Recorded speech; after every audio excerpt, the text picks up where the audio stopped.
बिस्मिल्लाहिर्रहमानिर्रहीम।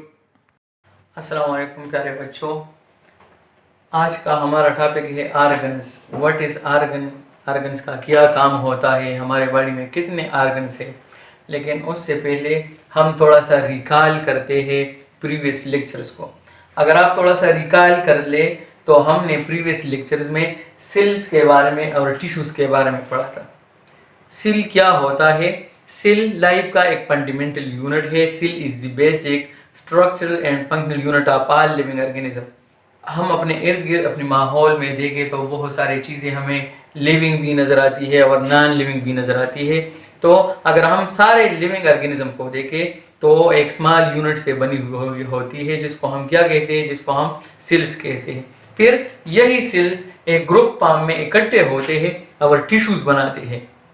हमारे पास 4 type of tissues होते हैं। उसमें हमारे पास मसल टिश्यूज़ होते हैं, उसमें हमारे पास कनेक्टिव टिश्यू होती है, नर्वस टिश्यूज़ होती है और एपिथेलियल टिश्यू होती है, जिसके बारे में हम ऑलरेडी पढ़ चुके हैं। तो अगर आप थोड़ा सा रिकॉल कर ले तो मसल टिश्यूज़ के बारे में हमने पढ़ा था कि उसमें हमारे पास कार्डियक मसल होती है जो हार्ट में प्रेजेंट होती है। उसमें हमारे पास स्मूथ मसल प्रेजेंट होती है जो हमारे इंटेस्टाइन्स में होती है, हमारे ब्लड वेसल्स में होती है। और स्केलेटल मसल्स के बारे में हमने पढ़ा था कि हमारे स्केलेटन में मौजूद होती है।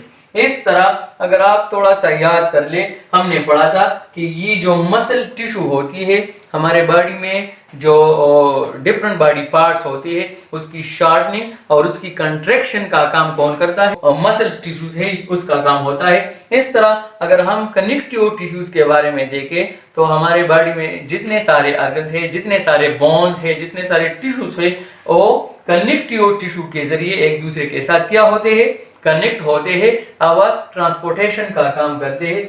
इस तरह अगर हम नर्वस टिश्यूज के बारे में बात करें तो ये नर्वस टिश्यूज हमारे बॉडी में जो नर्व्स होते हैं, हमारे बॉडी में जो स्पाइनल कॉर्ड होती है उसमें प्रेजेंट होते हैं। नर्व के बारे में हमने पढ़ा था कि ये जो नर्व्स होते हैं ये बॉडी के एक पार्ट से दूसरी बॉडी पार्ट तक क्या करते हैं? मैसेजेस कैरी करते हैं। इस तरह अगर हम एपिथेलियल टिश्यू के बारे में बात करें तो हमारा जो स्किन है, हमारा जो एक्सटर्नल बॉडी पार्ट है या इंटरनल बॉडी पार्ट्स होते हैं, उसकी कवरिंग का काम एपिथेलियल टिश्यूज का होता है। अच्छा जी, तो सेल्स और टिश्यूज के बारे में अभी हमने पढ़ा कि सेल्स इकट्ठे होकर टिश्यूज बनाते हैं। अब आर्गन क्या है? देखिए, groups of tissues that work together are called organs.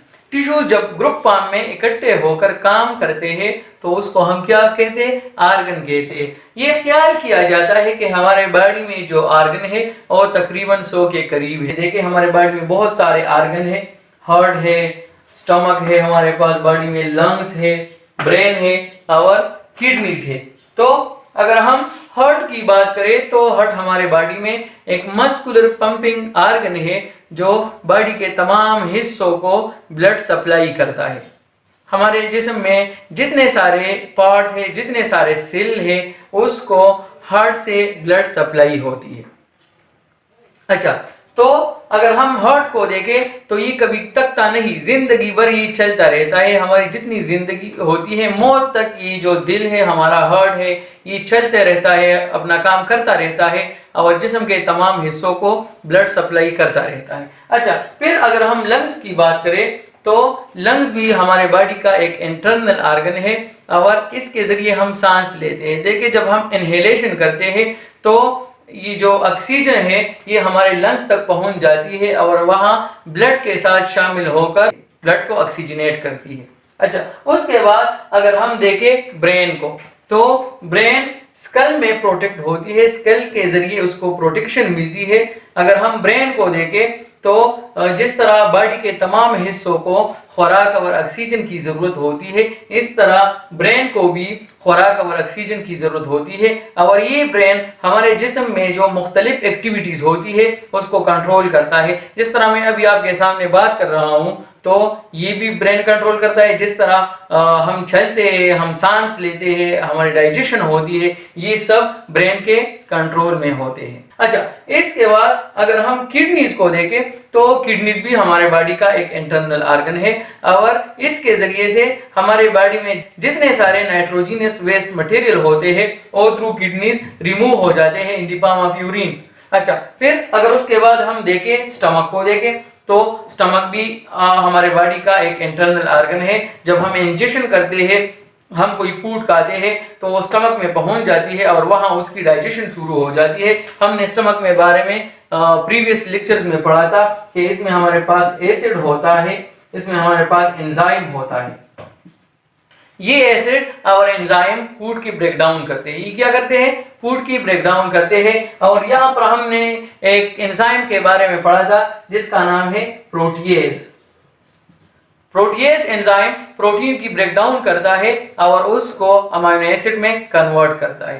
तो ये हमारे बॉडी के मुख्तलिफ ऑर्गन थे जो हमने अभी पढ़े। हमारे बॉडी में ये मुख्तलिफ ऑर्गन होते हैं और अगर हम देखें तो अभी हमने पढ़ा कि ख्याल किया जाता है कि बॉडी में, ह्यूमन बॉडी में तकरीबन 100 ऑर्गन्स मौजूद होते हैं।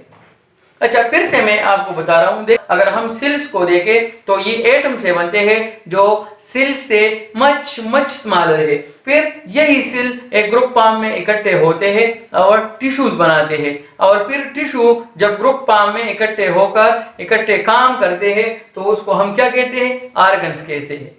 फिर हमने बॉडी के मुख्तलिफ ऑर्गन्स के बारे में पढ़ा। हार्ट के बारे में हमने पढ़ा कि हार्ट क्या है।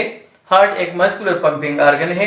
लंग्स के जरिए हम सांस लेते हैं। हम जब इनहेलेशन करते हैं तो ऑक्सीजन हमारे बॉडी में चली जाती है, लंग्स तक पहुंच जाती है। इस तरह अगर हम देखें, ब्रेन को देखें तो ब्रेन भी हमारे बॉडी का एक ऑर्गन है और ये जिस्म के मुख्तलिफ एक्टिविटीज को कंट्रोल करता है। इस तरह अगर हम किडनीज को देखें तो किडनीज क्या होती है? और किडनीज हमारे बॉडी का एक इंटरनल ऑर्गन है।